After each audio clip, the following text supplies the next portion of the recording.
Alors on démarre, c'est parti. Bonjour à toutes et tous, je suis ravie de vous accueillir pour cette fin de matinée où on va parler de marketing dans la vraie vie des entreprises. Ce matin avec Geoffrey Barcelot qui se présentera juste après.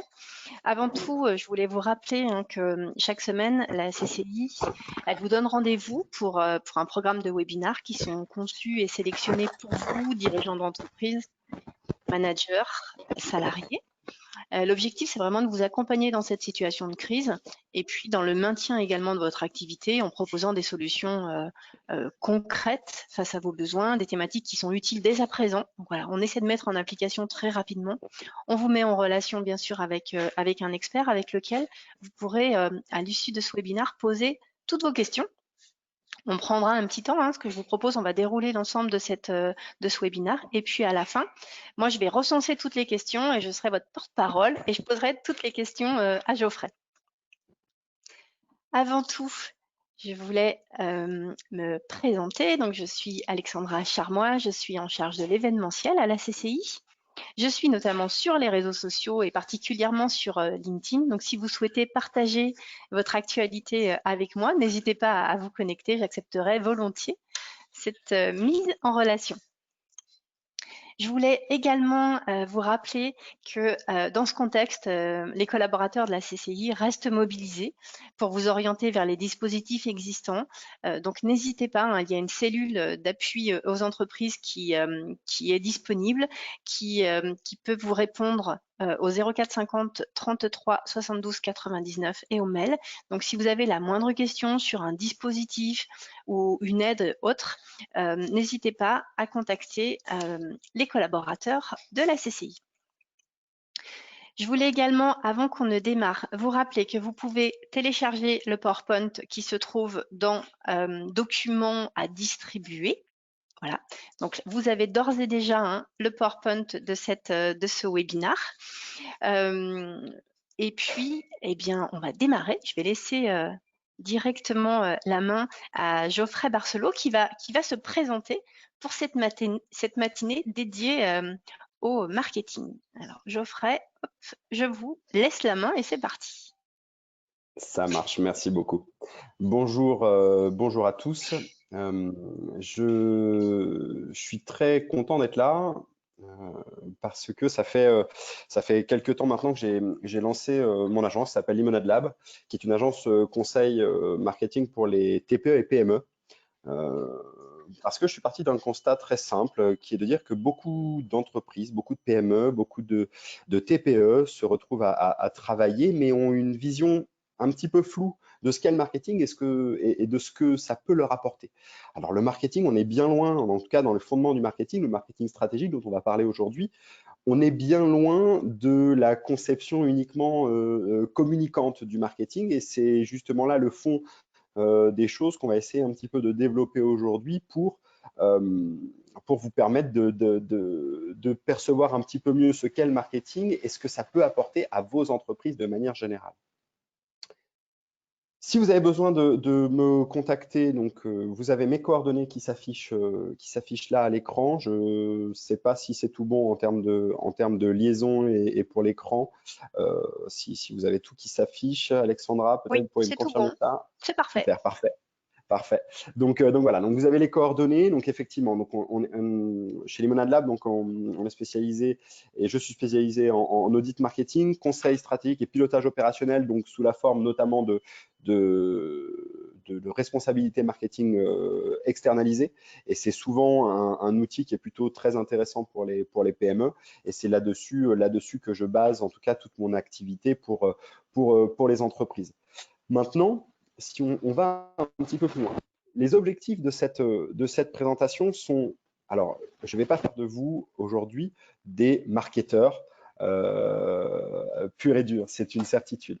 En revanche, on va essayer d'appréhender un petit peu au travers des 3 webinaires de cette série du marketing d'un non essentiel, d'appréhender une base du marketing au travers de 3 grandes questions fondamentales pour essayer de s'inventer et se réinventer en tout cas.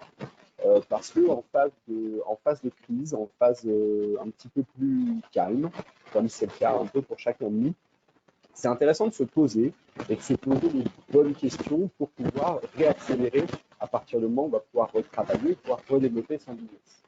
Alors, qu'est-ce que le marketing déjà, pour commencer? Le Geoffrey, marketing, juste un petit, bien sûr. pardon, juste le micro, en fait, il doit frotter votre chemise. Si vous pouvez essayer de le bloquer, parce que ça, il y a un petit bruit. Je vais essayer Super. de bloquer ça différemment. Okay. Alors, le marketing. Donc, le marketing, qu'est-ce que c'est? Beaucoup de gens ont pas mal d'a priori sur le marketing. Il y a notamment une incompréhension de la réalité de ce que c'est. Finalement, le marketing, vous avez donc une définition qui est très barbare, un processus de pilotage d'entreprise au travers de l'analyse des besoins clients, des compétences de l'entreprise et de ses collaborateurs pour créer de la valeur en fonction de la spécificité du marché. Tout simplement, le marketing, c'est faire en sorte d'adapter l'offre de l'entreprise à la demande de son marché. C'est ni plus ni moins que ça. On est après dans la partie communication qui fait partie du marketing. La communication n'est faite que pour faire savoir. Mais initialement, le marketing est là pour se poser la question de l'offre. Qu'est-ce qu'on vend? Qui suis-je? Qu'est-ce que je vends? À qui? Comment? Par quel biais? Il y a un certain nombre de questions auxquelles il faut répondre. Il y a un certain nombre de questions auxquelles il faut répondre pour pouvoir justement développer son marketing et en tout cas inventer ou réinventer son entreprise. Alors, sur les 3 webinaires, la série de 3 webinaires qu'on organise, la première série, donc le premier webinaire aujourd'hui sera celui qui va se poser la question de qui suis et quels sont mes produits. Parce qu'il est important de bien se connaître. Alors, ça va vous paraître hyper basique, hyper simple de se dire, bah ouais, mais c'est bon, je sais ce que je vends. Oui, vous le savez. Sauf que si vous n'êtes pas capable de le synthétiser suffisamment, de synthétiser vos forces, vos faiblesses, de synthétiser les opportunités, les problèmes auxquels vous êtes confrontés, comment est-ce que vous allez pouvoir derrière vous préparer à la suite, vous préparer à communiquer et à aller atteindre vos clients pour vous pouvoir leur dire ce que vous avez à leur vendre. Et de la même manière, comment est-ce que vous serez prêt à affronter les épreuves qui arrivent? Et ça, c'est la première question. La seconde question qu'on se posera dans le webinaire suivant sera donc, qui sont mes clients? Qu'est-ce qu'ils veulent? Parce que de bien connaître ses clients, c'est aussi une manière importante, en tout cas une méthode prépondérante pour pouvoir savoir comment leur vendre nos produits. Et enfin, être capable de savoir où les trouver et comment communiquer avec eux fera l'objet du 3e webinaire. Pour le contenu de ce premier webinaire, donc pour définir ou redéfinir sa proposition de valeur, on va se poser la question on va travailler sur 3 points. Des points qui sont simples.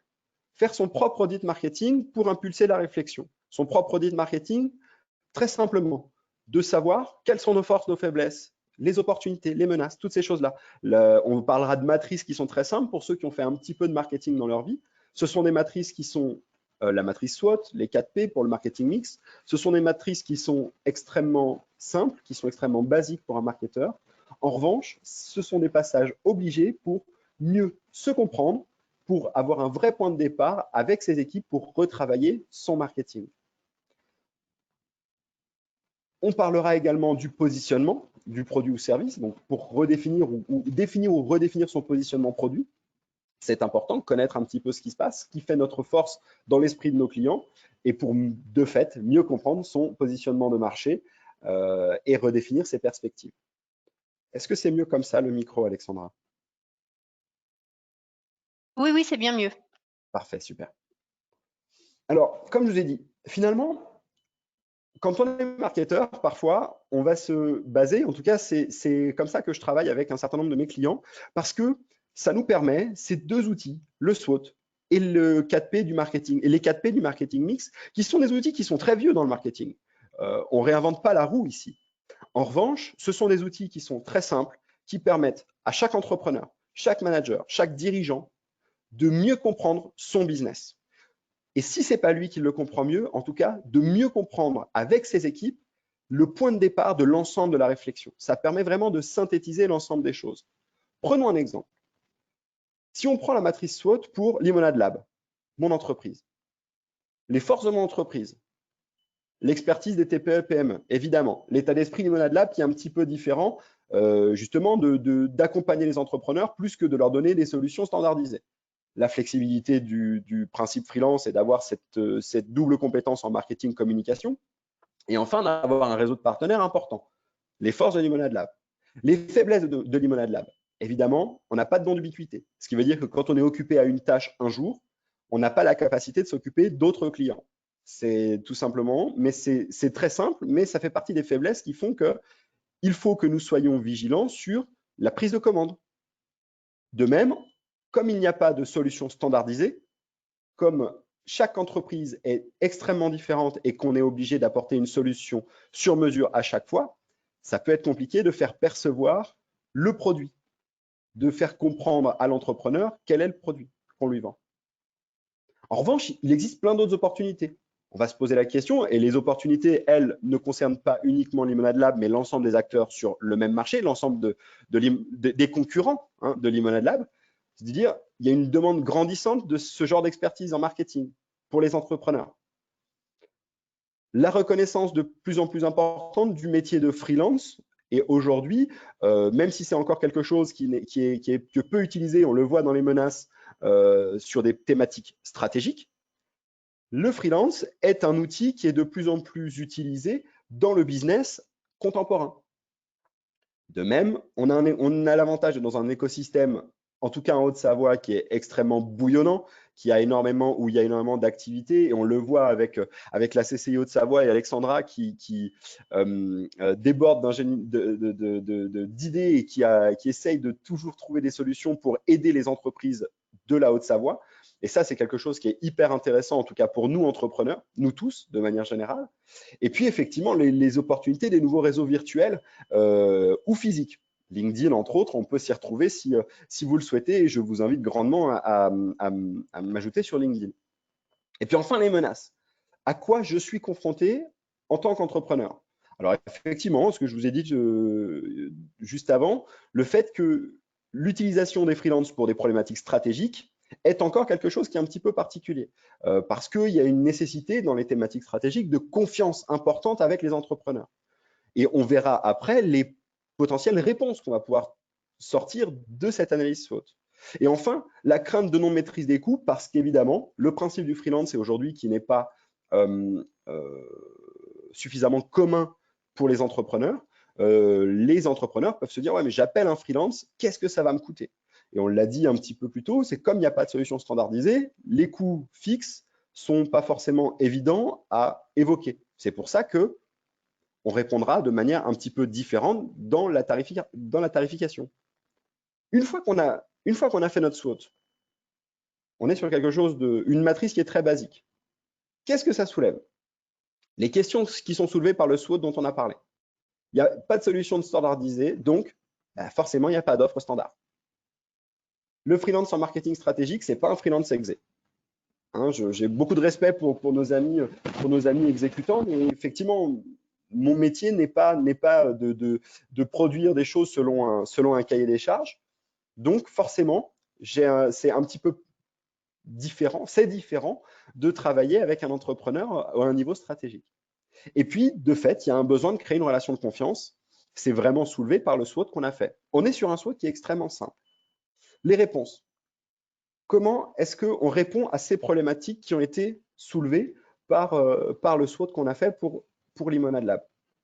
La première chose, ça peut être de communiquer un petit peu différemment sur la méthode Limonade Lab, sur cette approche sur mesure de Limonade Lab, cette approche main dans la main. Alors, je n'irai pas jusqu'à dire d'être psy d'entrepreneur, mais c'est un petit peu ça, d'accompagner les entrepreneurs et les dirigeants dans leur développement, d'avoir des actions de crédibilisation de l'expertise, justement pour renforcer cette confiance dans la méthode et l'expertise des Limonade Lab.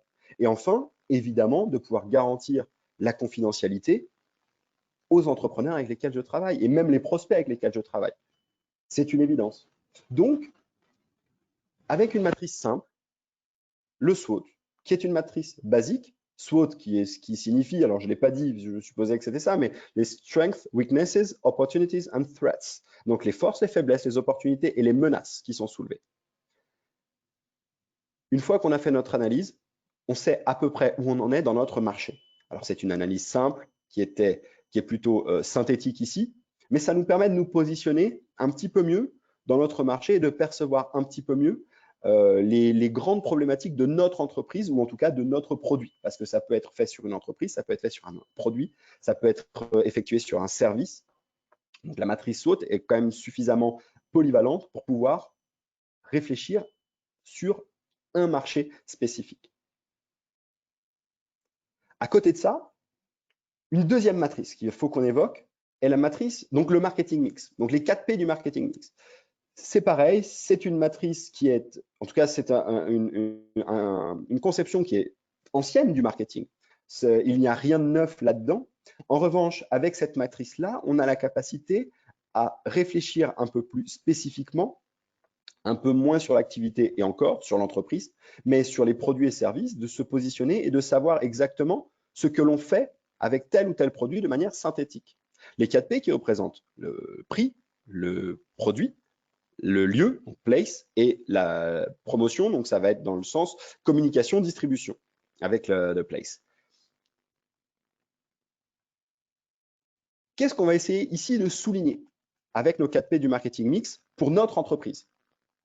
Le produit qui va répondre à la question quoi? Qu'est-ce qu'on vend?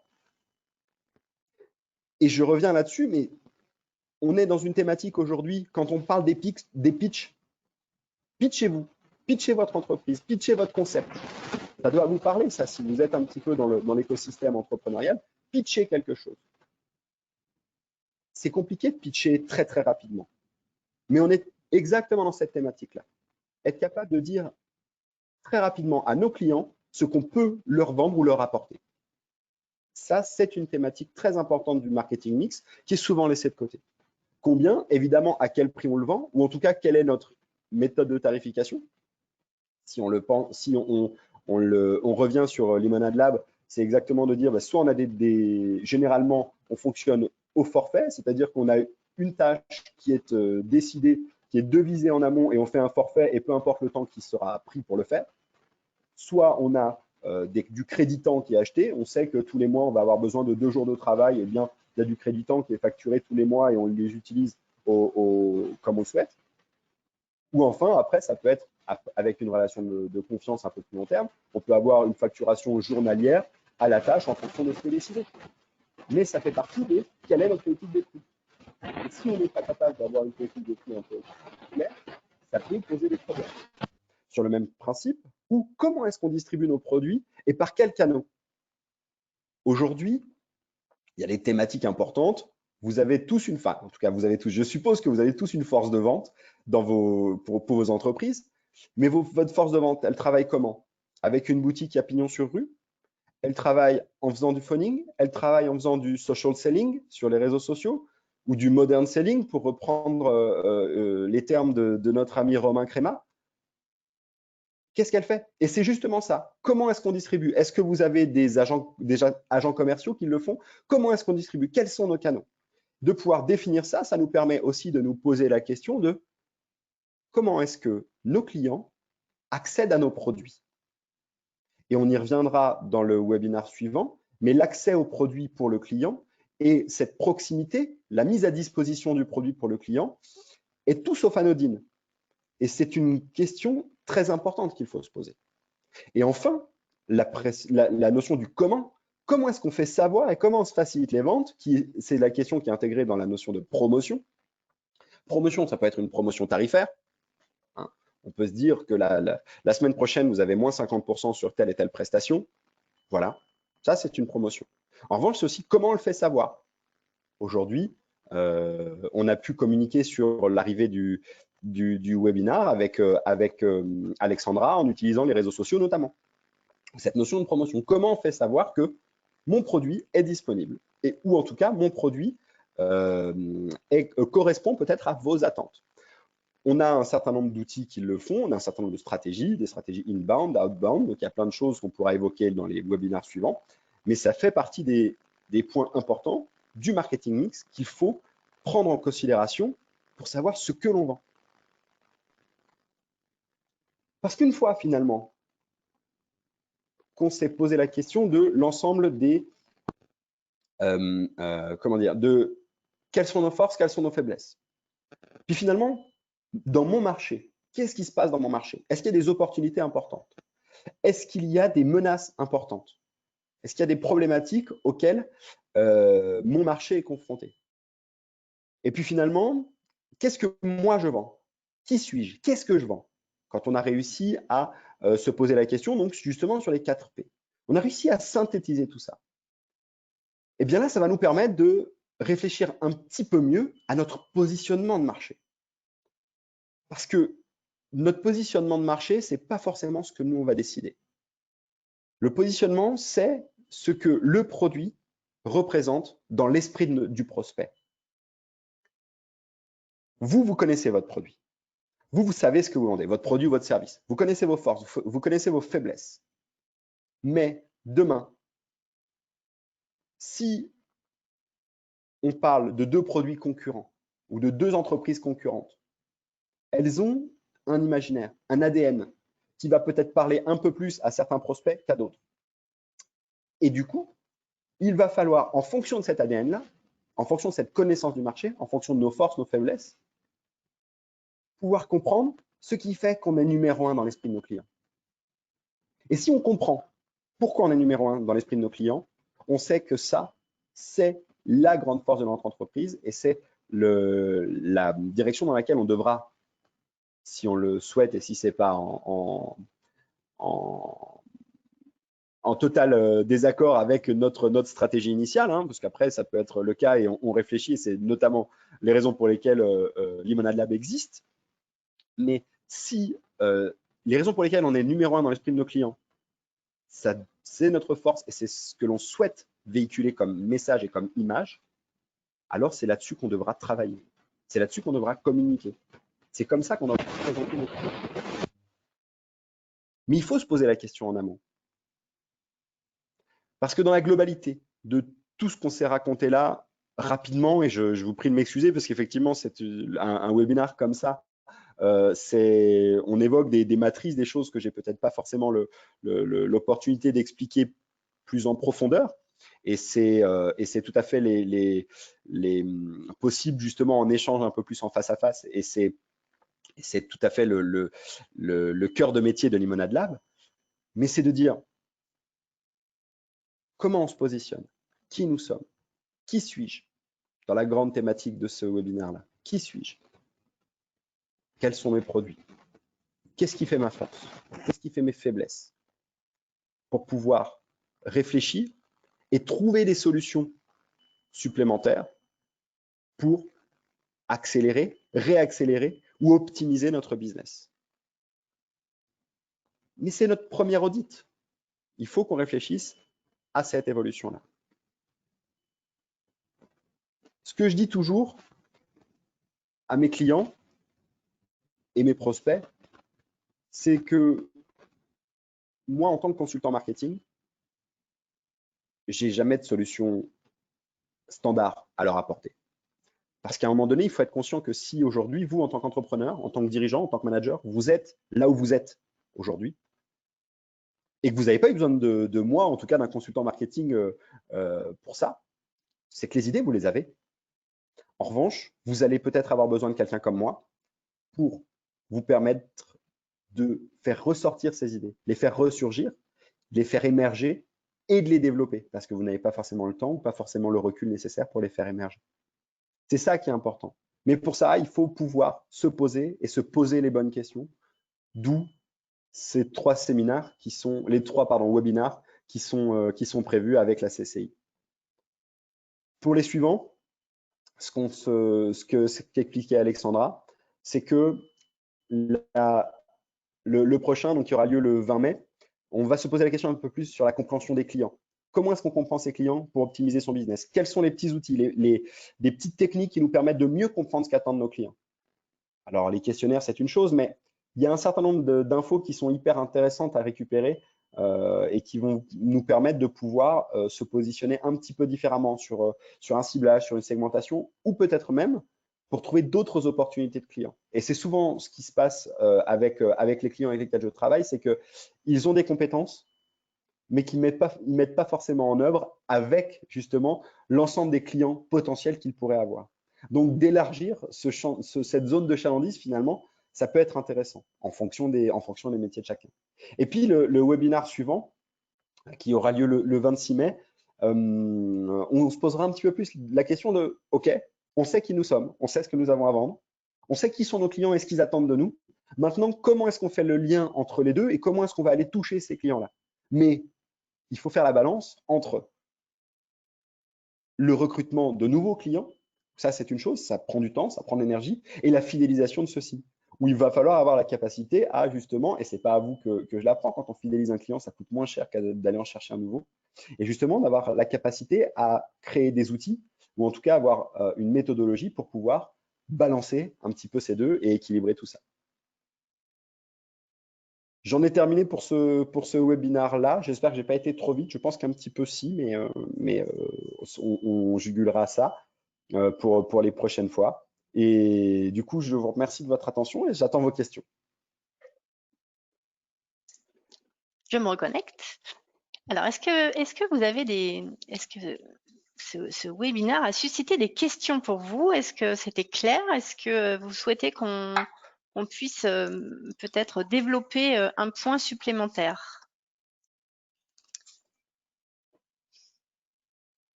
Bah non, ça semble clair, ça suscite pas de questions, tout le monde a tout compris, bravo. Bon, bah écoutez, On est effectivement sur des notions qui sont très simples du marketing, parce qu'on n'allait pas forcément aller dans des choses ouais. hyper complexes, en tout cas sans se connaître. Mais effectivement, on est sur des bases qui sont très simples et qui permettent justement de se poser les bonnes questions dès le départ, mais sur un point simple. Et c'est ça qu'il faut comprendre, c'est que le marketing, c'est pas forcément un métier uniquement d'experts. C'est que n'importe qui peut se poser les bonnes questions. Pour aller plus loin, on a plus besoin d'experts, forcément. Mais au départ, pour faire son premier diagnostic, on peut le faire simplement. Et aujourd'hui, en fait, qu'on soit une entreprise en B2B ou en B2C, la méthodo, elle reste la même. La méthodo, évidemment, la méthodo initiale, elle reste la même. Le point de départ, se dire, OK, qu'est-ce que vous vendez? Qu'est-ce qu'on fait? Qui sont nos clients? Ça, qu'on soit une entreprise industrielle, une entreprise commerciale, grand public, pas grand public, qu'on soit un commerce, qu'on soit, peu importe, qu'on soit un artisan, de se poser la question de qu'est-ce que je vends? Quel est mon métier? Qu'est-ce que j'ai à vendre? Qu'est-ce que j'apporte aux gens? Et qui sont les gens que ça peut intéresser? Ça, c'est la question. Après, pour aller plus loin, dire comment est-ce qu'on va les atteindre? Comment est-ce qu'on va réussir à peut-être faire une transformation au sein de l'entreprise avec les collaborateurs? Comment est-ce qu'on va réussir à adapter l'entreprise au nouveau marché? Parce que le business évolue, parce que les marchés évoluent, c'est là où il va y avoir une vraie différence. Mais le point de départ sur qui suis-je, les questions sont les mêmes, peu importe l'entreprise. Et j'ai une question aussi. Est-ce que justement dans le contexte qu'on est en train de vivre aujourd'hui, est-ce que cette approche, elle reste la même sur cette période, puisqu'on voit bien en fait que la priorité des clients et des entreprises, elle change. Est-ce que c'est l'occasion justement de le remettre, de le remettre en cause justement son SWOT, de refaire justement ce bilan-là Tout à sur fait. du court Alors, terme?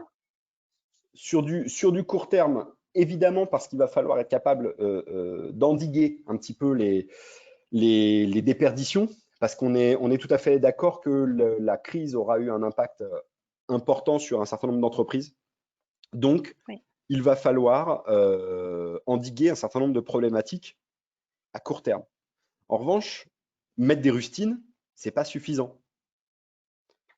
On l'a vu et au travers de divers échanges avec des entrepreneurs, le métier, le marché et le business de manière générale aujourd'hui est à un carrefour où il va falloir qu'on prenne un certain nombre de décisions. que ce soit sur du sourcing, que ce soit sur du recrutement, que ce soit sur des valeurs éthiques, où il y a plein de choses, plein de problématiques qui sont soulevées. J'en ai parlé encore hier avec vous, Alexandra, mais le raisonnement avec Amazon, avec du sourcing sur Alibaba, sur des choses comme ça, ce sont des questions importantes. Et se poser la question aujourd'hui en phase de Covid, en tout cas en phase de confinement, c'est un moment où on a un petit peu plus de temps pour se poser les questions. Donc c'est pas donné à tout le monde de pouvoir prendre ce recul-là, même si on est un petit peu dans l'urgence. Mais à côté de ça, ça ouvre des perspectives bien plus larges en tout cas, justement parce que le business, il y aura un avant et un après Covid. Hum, À nous de oui, savoir c'est dans quelle sûr. direction on veut aller. C'est sûr. Alors, j'ai une autre question. Est-ce que la matrice SWOT est-elle adaptée à une entreprise en phase de lancement? Il est alors difficile de réaliser son diagnostic interne et de cibler ses forces et ses faiblesses. Alors, comment, quand on démarre, on peut quand même faire cette analyse-là? Alors, quand on démarre, forcément, à un moment donné, on sait quelles vont être nos valeurs, quel va être notre engagement, comment est-ce qu'on va vouloir faire du business. Ok. Évidemment que on n'a pas 1, 2, 3 ans d'expérience pour savoir ce qui finalement a pêché. Mais au départ, quelles vont être nos forces? Ça va être nos valeurs. Comment est-ce qu'on va vouloir faire du business et quel va être notre engagement initial? Ça va être dans notre SWOT, ça va être la partie force. Nos faiblesses. On n'est pas fou. Les faiblesses, ce sont des choses qui sont notamment comparatives avec nos concurrents. Par rapport à nos concurrents, qu'est-ce qui fait qu'on sera meilleur ou qu'est-ce qui fait qu'on sera moins bon? Je dis une bêtise, mais si demain on décide de lancer une plateforme e-commerce généraliste, hein, si on prend un exemple simple, je décide demain de lancer une plateforme de e-commerce généraliste, une marketplace. Ben évidemment que l'une de mes faiblesses, ça va être que j'aurai pas la même force de frappe qu'Amazon. Voilà, ça fera partie des faiblesses. En revanche, c'est pas parce que j'ai pas la même force de frappe qu'Amazon que mon engagement initial de travailler qu'avec des producteurs locaux, par exemple, n'est pas une énorme force par rapport à Amazon. Hum. Donc Et par vraiment, rapport... et alors Pardon. évidemment sur les opportunités et menaces, si on s'est lancé sur ce marché-là, c'est que les opportunités, on les a vues, mais il faut être conscient aussi de menaces qui peuvent arriver. Typiquement des menaces réglementaires, des menaces d'approvisionnement, on l'a vu aujourd'hui. Enfin, on le voit en ce moment avec le Hum. Covid et notamment Oui. pour les industries qui s'approvisionnent beaucoup euh, dans les pays d'Asie de manière générale, mais en tout cas à l'extérieur de l'Europe, les questions d'approvisionnement se posent. Hum. Donc, en termes de menaces, la menace, alors qu'elle soit terroriste, bactériologique, politique, menace de crédit, des notions bancaires, il y a plein de menaces qui peuvent entrer en compte, mais ça peut toucher l'approvisionnement lointain. Ça, ce sont Hum. des choses, quand on se lance sur le business, qu'il faut qu'on ait à l'esprit. Ok. J'ai une autre question. Euh, est-ce que par rapport aux entreprises que vous avez accompagnées, est-ce que vous avez pu, en fait, par rapport à cet accompagnement-là, justement, concrètement, est-ce qu'il y a eu une augmentation du portefeuille client? Est-ce que le pourcentage du chiffre d'affaires a augmenté? Est-ce que là-dessus, vous avez quelques chiffres, en fait, à donner aux entreprises qui sont présentes? Alors, oui, à chaque fois, la réponse est oui, qu'on soit très clair. Typiquement, l'un de mes premiers partenaires avec lequel j'ai travaillé on était donc dans un contexte un petit peu particulier puisqu'on était dans un contexte de risque client important. On avait un client qui était, pas dire majoritaire, qui était quasiment majoritaire dans le CA, ok, il y avait un certain nombre de changements à la direction, ce qui fait que il y avait un vrai risque de voir ce client quitter l'entreprise et du coup faire que l'entreprise soit en péril. Je suis arrivé dans ce contexte-là avec deux missions: sécuriser le client, en tout cas tenter de sécuriser le client. Ce qu'on a Mmh. fait, notamment en lui apportant de nouveaux services, ce qui veut dire que finalement, en plus d'avoir sécurisé le CA, on l'a même augmenté en lui apportant de nouveaux métiers, de nouvelles compétences dont il avait besoin. des compétences un peu plus de marketing opérationnel pour le client avec lequel je travaillais. Ça a permis une augmentation de CA. Alors, je vous avoue que là, j'ai pas les chiffres en tête, mais je peux vous assurer qu'il y a une augmentation de CA.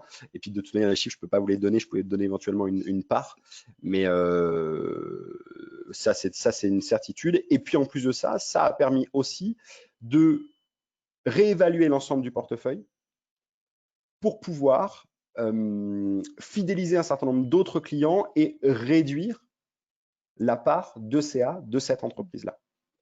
Ce qui fait que la mission était en fait globale, c'est que l'indicateur unique du chiffre d'affaires, évidemment pour un entrepreneur c'est important, mais il y a un certain nombre d'indicateurs qui sont tout aussi importants, notamment le risque client, et c'était le cas par exemple dans cette entreprise-là. Bien sûr. Bien Dans le sûr. développement. Voilà, il y a plein de choses. Si je prends un autre exemple, une entreprise industrielle avec laquelle j'ai travaillé, où on s'est retrouvé donc, avec une entreprise qui avait un certain nombre, un parc machine qui était important, qui fonctionnait avec beaucoup de... qui fonctionnait très bien sur les très grosses pièces. Ça parlera un peu plus à ceux qui sont issus de l'industrie ici, mais qui fonctionnait très bien avec des très grosses pièces et qui finalement, pour faire tourner ces machines-là, étaient obligés de faire aussi des petites pièces qui leur coûtaient très cher, où ils avaient très peu de rentabilité. Et finalement, quand on s'est posé la question de savoir comment on pouvait faire, ils se sont rendus compte, et ça a été un élément qui est sorti très rapidement, se dire, ben, en fait, sur tel type de pièce, on n'est pas compétitif, il vaut mieux qu'on le sous-traite, parce qu'en plus, même en le sous-traitant, on fait plus de marge, puisque c'était des pièces qui étaient incluses dans des grosses commandes ou des gros appels d'offres. Il valait mieux qu'ils sous-traitent un certain nombre de travaux pour générer plus de marge pour l'entreprise. Et ça aussi, c'est un indicateur important, plutôt que uniquement le CA, l'ensemble de la marge. Et de fait, vu qu'ils avaient un parc machine qui était peut-être un peu moins utilisé, de pouvoir spécialiser un petit peu plus leurs équipes, former un petit peu mieux leurs équipes pour pouvoir utiliser ce parc machine à son plein potentiel. Ce qui veut dire que là-dedans, dans l'ensemble de la mission, on a réfléchi à la manière dont ils gagnaient de l'argent. Donc, qui étaient leurs clients, comment ils gagnaient de l'argent, quel était leur produit. On s'est rendu compte qu'il y avait un certain nombre de produits qui étaient peu rentables. Donc, il a fallu même si c'était des produits qui étaient importants parce qu'ils étaient inclus dans les grosses commandes et qu'on était obligé de les faire, de les faire un petit peu différemment, notamment au travers de la sous-traitance, qui nous permettait de générer plus de revenus à un moment donné. Et à côté de ça, de pouvoir travailler différemment avec les équipes. Donc là, on a été un petit peu plus loin sur l'ensemble du métier. On a travaillé plus avant sur le métier pour faire évoluer les expertises de leurs équipes. Okay. Donc, c'est différents indicateurs. Effectivement, le CA est important, mais ce n'est pas uniquement ça. On ne se pose pas uniquement la question du CA. Si on veut uniquement augmenter le CA artificiellement, c'est possible. La croissance externe, c'est possible. Ça permet d'augmenter le CA artificiellement d'une chose. Est-ce que le CA est gagné plus est-ce que le CA est-ce que c'est plus rentable de travailler comme ça? Je ne sais pas. Ok, merci. Et on a également une question, c'est est-ce que, c'est justement plus par rapport à vous, Geoffrey, c'est quelles sont les tailles d'entreprise avec lesquelles vous travaillez? Est-ce que ça va de la toute petite entreprise jusqu'à la grosse industrie ou est-ce que vraiment vous avez une spécificité sur une typologie d'entreprise? Alors, de manière générale, les grosses entreprises ont des services marketing intégrés et ont des directions marketing qui sont à peu près performantes. Là où je peux intervenir, ça va être vraiment sur des missions d'audit externe avec eux. Je vous avoue que c'est intéressant, mais c'est pas ce qui me passionne le plus. Ce qui m'intéresse le plus, en tout cas les choses sur lesquelles c'est le plus passionnant, c'est quand on travaille des PME, des TPE, donc effectivement de la petite entreprise, de la très petite entreprise ou de la PME 20, 25, 30 personnes qui n'ont pas forcément, un service marketing stable, clair. Oui. Mais c'est vraiment des PME avec lesquelles je préfère travailler avec les PME et les TPE parce que généralement les missions sont plus larges. On a une capacité à réfléchir un petit peu plus posément, et notamment avec les industries, les PME industrielles où finalement ils ont beaucoup de gens sur la production et peu de gens dans les services, notamment marketing. Donc on va même plus loin pour les PME de 20, 25, 30 personnes sur l'industrie où on a souvent des gens à la prod mais peu dans les services support. Donc non, c'est vraiment très variable. Mais je vous avoue que je préfère travailler avec les TPE et les PME parce que les missions sont plus larges et généralement, on va plus loin. C'est pas uniquement de l'audit, c'est qu'on va sur du conseil et puis même Ah, derrière, on va sur la mise en œuvre de l'ensemble des préconisations qu'on a pu faire. ok. Merci beaucoup. Alors, je vais reprendre la main, je vais repartager mon écran. Voilà, je pense que vous m'entendez bien, j'espère en tout cas. Je voulais d'abord, pour conclure, je voulais en fait remercier Geoffrey pour cette intervention. Merci beaucoup. Ça fait Je plaisir. voulais également, merci. Je voulais également, hop, vous redonner quelques dates. Alors bien sûr, hein, on aura, puisque comme vous l'avez compris, hein, on a souhaité vraiment décortiquer hein, cette partie marketing en 3 étapes. La première partie aujourd'hui, on se demande bah, voilà, qui on est, mes valeurs. Demain, donc le 20 mai, demain un peu plus loin, le 20 mai, on ira plutôt sur comprendre mes clients pour optimiser mon business. Et puis ensuite, on sera hop, sur le 26 mai, où là, on ira atteindre mes clients entre recrutement et fidélisation. D'ici là, 2 autres webinaires cette semaine. Demain, dès 11 heures, on aura une thématique dédiée au fichier client. Comment on peut le construire, l'organiser, l'optimiser. Et puis jeudi, là, on abordera Pinterest, où on verra que c'est un réseau en fait qui nous apporte un certain nombre de notoriétés et qui amène du trafic dans notre point de vente, sur notre site internet.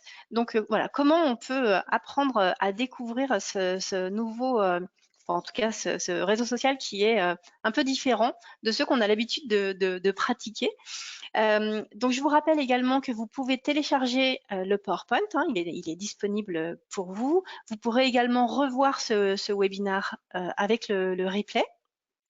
Je vous invite également, avec le système de chat, à me proposer des thématiques. Si vous souhaitez qu'on aborde une thématique qu'on n'a pas du tout abordée jusqu'à présent, n'hésitez pas à m'en faire part. On verra comment on arrive à le mettre en œuvre et à monter justement ces nouveaux thèmes. Et puis, je vais essayer d'y penser cette fois parce que à chaque fois, j'oublie un petit truc sur les webinars. Je ne suis pas encore bien calée. Je vous ferai passer un sondage par rapport à ce webinar et voir ce que vous en pensez. Donc, je vous laisserai y répondre. D'ici là, bah, écoutez, j'espère qu'on aura l'occasion de se revoir très bientôt.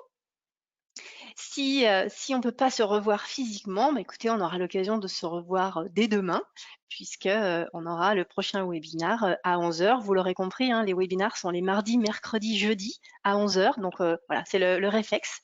Depuis mon salon, je suis ravie en tout cas de vous accueillir. Je suis ravie, Geoffrey, qu'on ait réussi à animer ce webinaire ce matin. Et je vous dis à très vite et surtout, prenez soin de vous. À bientôt.